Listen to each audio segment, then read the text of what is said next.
Good day, everyone, and it's great to be back with you to do another Mayor's Corner. I know it's been quite a long time since I was able to record one of these, and as many of you know, my health hasn't been that good this past year, and I wanted to give my heartfelt thanks to all of you that took out of your busy schedules to wish me well, to pray for me, to be able to help me get stronger, to be able to get back here to our wonderful community. And as we go forward arm in arm, it gives me great joy to know of the great support that there is for all our community out there by each and every one of us. So thank you very much.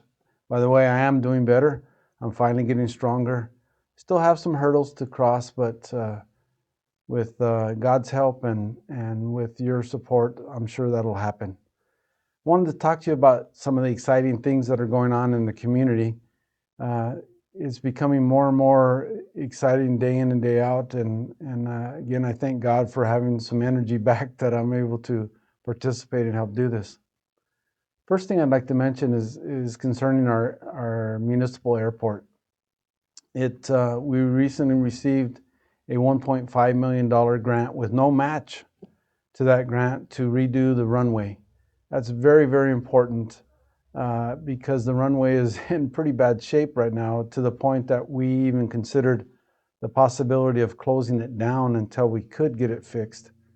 But with this $1.5 million grant, which should be done by the end of summer, the resurfacing, it'll be milled down for those that understand that milling process, and then repaved there the entire width and length of the runway.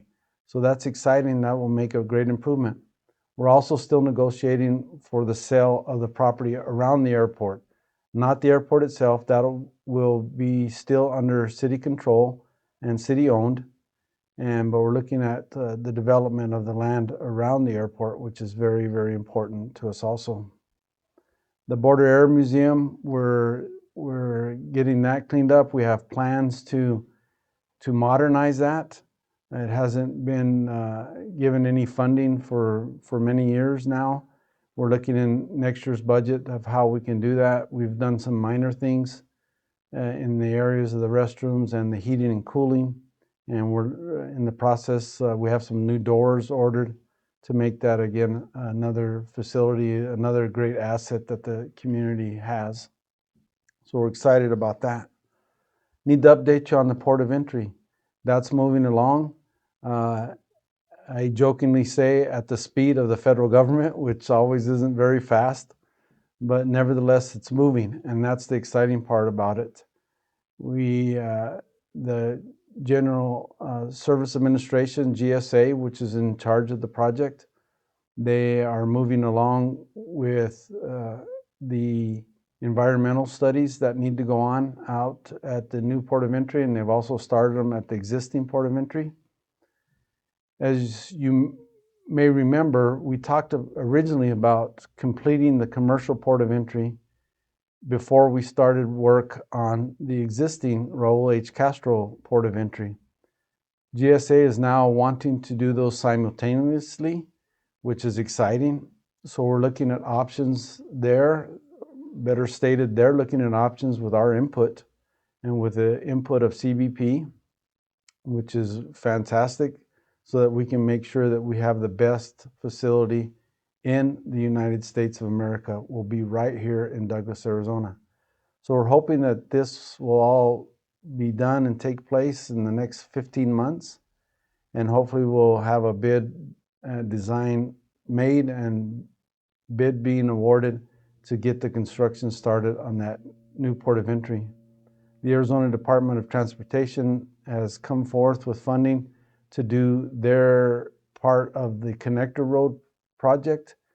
What that is called is a design concept report. They're looking at where's the best placement for the road, and also doing some initial environmental studies in conjunction with GSA to make sure that that happens. That's also probably another 12 to 15 month process that will be there. In the meantime, we have submitted a funding request in the Arizona state budget which has passed the House, I believe, and now in the Senate, that will help fund upwards to $10 million for the connector road up to Highway 80. So that looks good right now. We're excited about that. We're also working diligently on the infrastructure part of that. We've secured partial funding from the state to the tune of $8.9 million to help with the water and wastewater connections out there. Arizona Public Service has come forward and they will be providing the necessary electrical to get the port of entry construction started. They realize the great economic impact that it'll have in that area, and that's how they're able to do that. We're working with Southwest Gas on a similar plan to be able to get the natural gas out there, which is exciting also to be able to have all those ready to go. And of course, the city will provide the water. We received funding, federal funding for a new well in that area. So that will be happening, and also a retention apparatus. I don't want to say basin. It'll be more of a enclosed reservoir to be able to store some water out there, which will provide the water necessary for that to happen. We've been approached by various property owners and other investors that are looking strongly at that area of what they can put in place to be able to provide investment for this area, which will spur the economic growth. So it's exciting times, and I can't say that enough.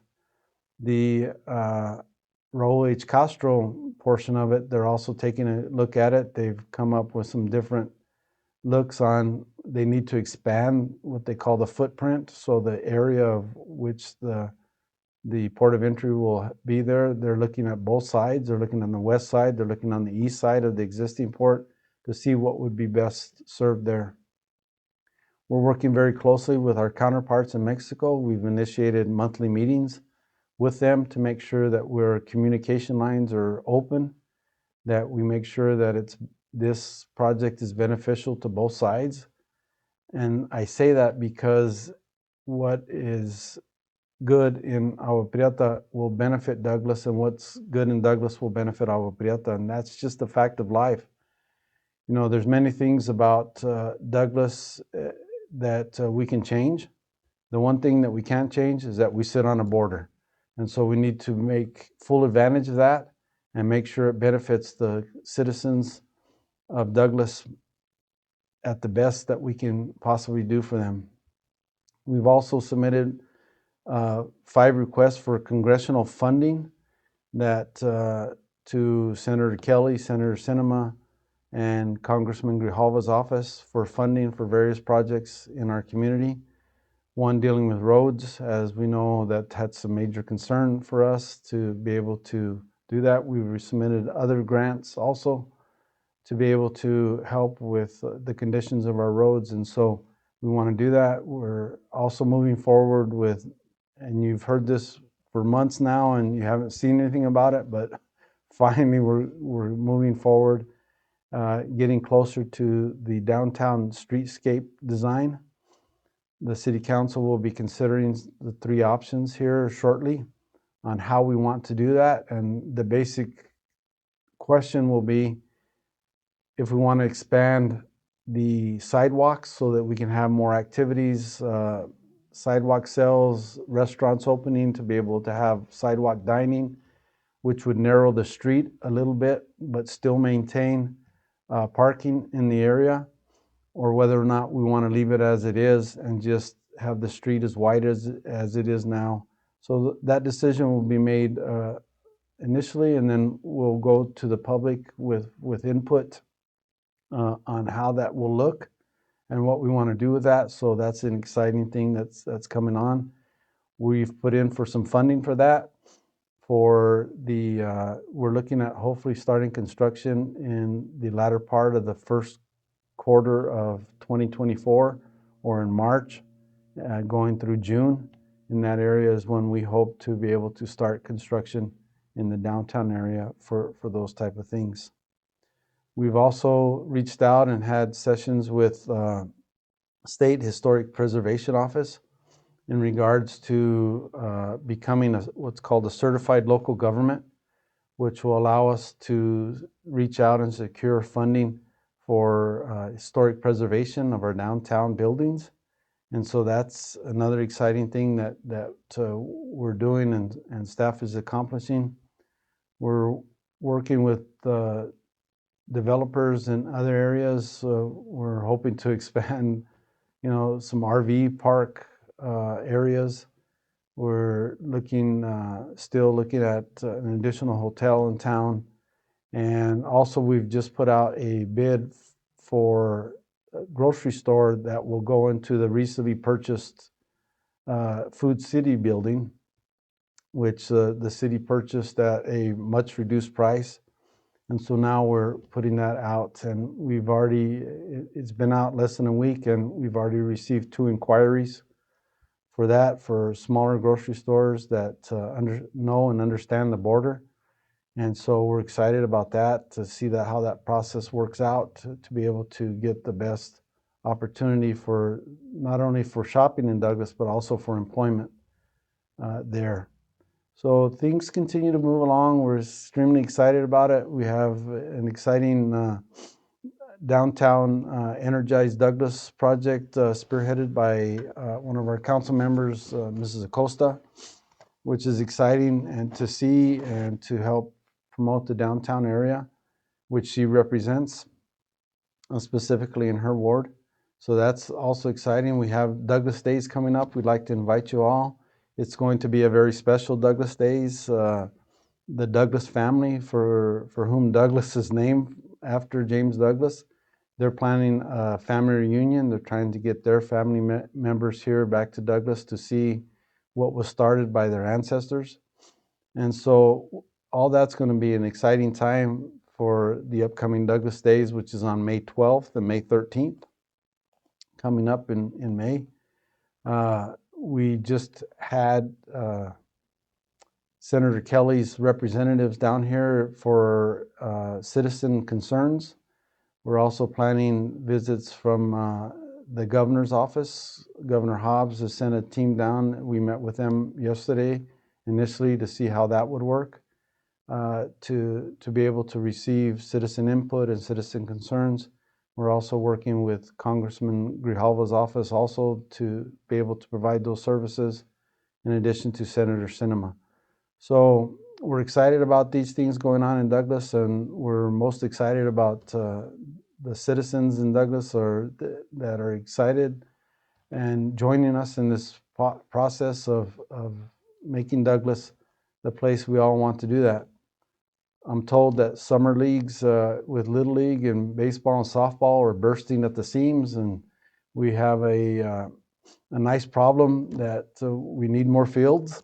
And so we're working on how we can accommodate that and be able to make that happen. So again, I can't thank the citizens of Douglas enough for being on this journey with us.